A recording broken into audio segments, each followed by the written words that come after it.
Hello and welcome to another 31 Days of Horror 2016 video. Today's video has to be one of the hardest to watch films we've had so far this year, and that is The Addicted. The Addicted. Yes, getting hooked is killer. Now, that's a pretty cool image, right? And that's kind of, the killer in the film. But that particular killer doesn't show up until, well past the halfway mark. Yeah. This is a British film, shot in Britain. Essentially, the people involved are all, I wouldn't say this is their first outing in front of a camera, but they don't exactly, they aren't, I wouldn't call them professional actors and directors and writers and all that kind of stuff. They've worked on some of the same films together, and I'm assuming that that's just a group together, that's what they're doing. This is from 2013. It's produced, directed, written by Sean J. Vincent, who also has a role in the film. So he probably edited it and all that kind of stuff too. Essentially, it's the story of four friends who decide to spend the night in an abandoned drug rehab clinic to film some paranormal happenings. Let's just say paranormal happenings start happening. The four friends are essentially made up of Jenny Gaynor, Thea Knight, Dan Peters, and then Sean J. Vincent. And then there is a ghost played by Paul Cooper. The film essentially, its biggest problem is the cinematography, the composition of all that kind of stuff. There are many instances where the camera is following them around, and it's clear that the light that is being used is the light on the camera instead of light in the room. So areas essentially weren't lit properly, weren't lit well. That's one of the aspects that didn't really work. The other thing that doesn't work is, when in it's traditional ghost type, well, I wouldn't say traditional, but it's something that's been happening a lot regular, or a person, ends up on the floor and it's just, a shot of their face and then they get dragged away, and you see them go off in the dark. Once in a movie, okay, whatever, we've seen it enough, but I get it. This movie... I lost count. It might have been like 5, 6, 7, maybe more times that actually happens in this film, and you're just like, oh, not again. Why? The film opens with some, a bunch of teenagers going to do a seance because, obviously this location is believed to be haunted, and they go to, with a Ouija board, they're going to contact the spirits in this haunted building, and they all get offed. So this is a decent opening to the film. It isn't, the kills aren't uber gory or anything special. This is very, very, very low budget. But it is a good establishing scene to let you know that, there's something bad about this location. This is followed by the security guard going to he's hired on to look after the building while they're essentially doing renovation. I think maybe turning it into condos. Who the heck knows? But he's there to look at it at night, make sure nobody trespasses, etc., etc. And he goes in there, and of course, ghosts. Bah! So that was an odd scene to have right after we've already established that that's happening. I think it was, I don't think they went about it the right way. It wasn't the best scene to have right afterwards. Then after that, you essentially have, Jenny Gaynor is a reporter, and so she's looking for a story, and it suggested they go to the building and try and find some ghosts, try and get to the bottom of this, get some proof. So they're going to bring cameras. Well, oddly enough, before this, the director decided that they are going to shoot. I don't know. Seemed like forever, but it was probably only a couple minutes, maybe as much as 5. But 5 minutes of the 4 of them sitting around and drinking and smoking up and all this kind of stuff. And it's just, back and forth. The camera's moving with music going. I don't know. Maybe they wrote the music that was playing and that's why they wanted to feature it or something like that. But it's the entire song plays from beginning to end, and that's the scene. And there's no talking. There's no reason for it. There's no anything except for showing them that they're drinking. And, they're doing shots. And then they have another shot. And I'm thinking, okay, this is going to be leading to something. They're getting drunk. They're getting stoned. Or what are they leading up to? It's nothing. They're just partying before they head over to the building. I didn't understand the scene. It didn't make sense to me. It wasn't needed. But they spent a lot of time on it. Maybe it's just time filler. I don't know. So they get to the building, and of course, you know what? They're just hanging out. There's one person who's the tough guy. He's whatever. You guys, blah blah blah. The other 3 are kind of okay. This is a little freaky. We don't want to do too much in terms of exploring or anything. Let's just stick by the door. And so they set up a camera, and then you get some spooky shots through the camera and such while they're sitting there and talking. And then, and this is the thing that bugged me the most about this movie. The 4 of them, they hear a voice, and some spooky stuff happens. What do they decide to do? They're freaking out. Mind you, they're freaking out. They decide to, hey, let's go upstairs. No particular reason. Let's just go upstairs. Okay. Normally this is, smart people. This is where you leave. You go, okay, we'll leave the cameras. We'll come back to get them later, right? No, they decide, okay, we're gonna go upstairs. Not with the camera. The camera is still downstairs. The one camera that they've set up. They're just going upstairs. Some more freaky stuff happens, and they run downstairs to the door. They can open the door. Okay, we can get out. It's okay. So they go back inside. Well, they never really left. They just opened the door.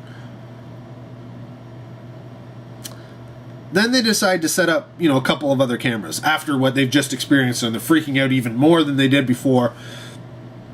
And so they decide to set up a couple other cameras in other parts of the building. And this is the kind of thing that just continually repeats itself.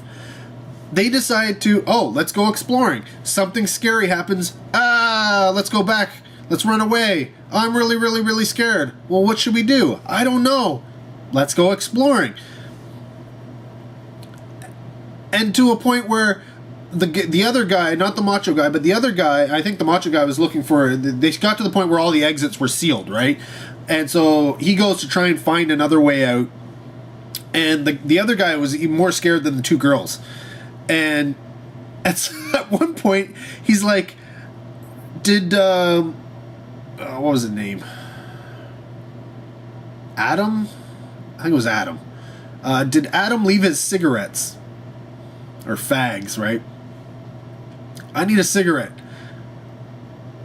And then he walks off looking for the guy who went to look for another exit.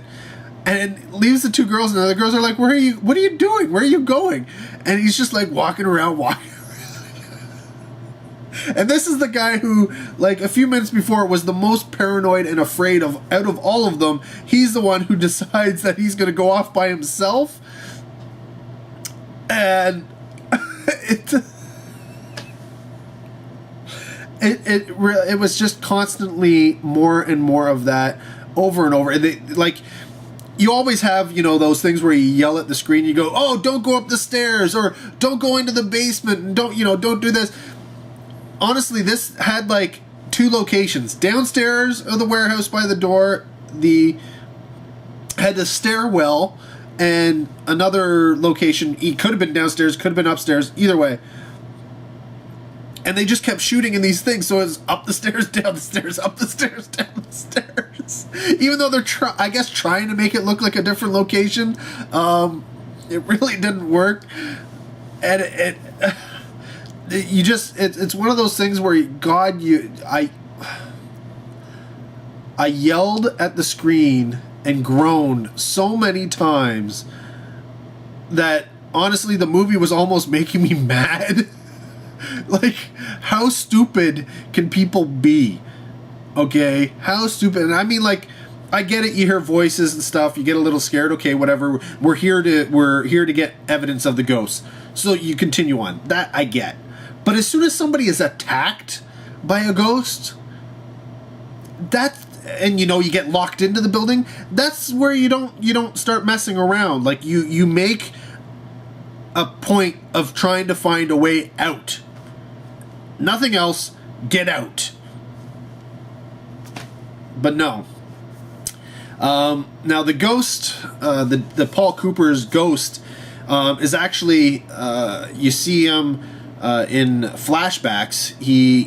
It's unlike most ghost stories where you're trying to figure out the ghost and the backstory to the ghost, and the person discovers things here and there, and they try and piece it all together to figure out what they have to do to set the ghost free. This is a little bit different because the audience is essentially given all the information about the ghost and who they are right off the bat, because they are given all of these flashbacks of him in the rehab clinic and getting treated and treated. And so I thought he was probably one of the better acting jobs out of the entire film. Just in general, I think those flashback sequences, even though they were simple, one room type thing, they kind of worked. And then once you get him into makeup as a ghost later on, like in the future type thing, he definitely looked kind of creepy. Don't get me wrong, like that was a creepy looking ghost. But then you get this guy. This guy shows up. And this is cool. This is cool and creepy itself. But the whole point of the movie is essentially figuring out how the ghost and crazy blackface clown guy, how they're related. Are they the same person? Are they not the same person? What's going on there? And that's kind of revealed pretty quickly to the audience, but it takes a little while for the characters in the film to figure out what's going on. And then once the way they come about doing it is kind of lame. It doesn't make much sense, but whatever, they do. And such is life. And then you get to the essential climax of the film, which is anticlimactic. And then you get to the denouement of the film, and it's full. This movie's just full of groans. Honestly, it's it's clear they didn't have a lot to work with. I get that, but I've known a lot of people who have very little to work with when they're making a film, but they still manage to make it work well. These people did not seem to know what to do. It's almost like they were trying to make the script and what was happening in the film work around what the location they were in, rather than the other way around. Trying to find a location to fit their script, or maybe they found a location and wrote a script around it. I don't know, but either way, it didn't seem like there was a lot of substance to this film, and they didn't know how to make it, really work. Honestly, had they just extended the opening kill scene a little bit, added in a couple of other locations building up to these four people going to this thing, and then played on tension, I think it could have been a decent film. As it is, it's oh boy, it's something. It is something.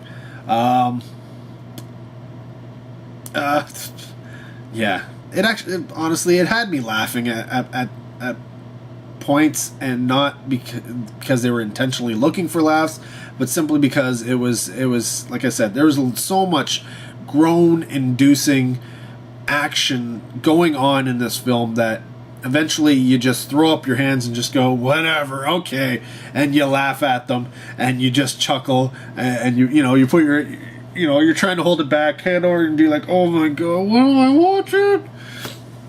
Yeah, that's what The Addicted was.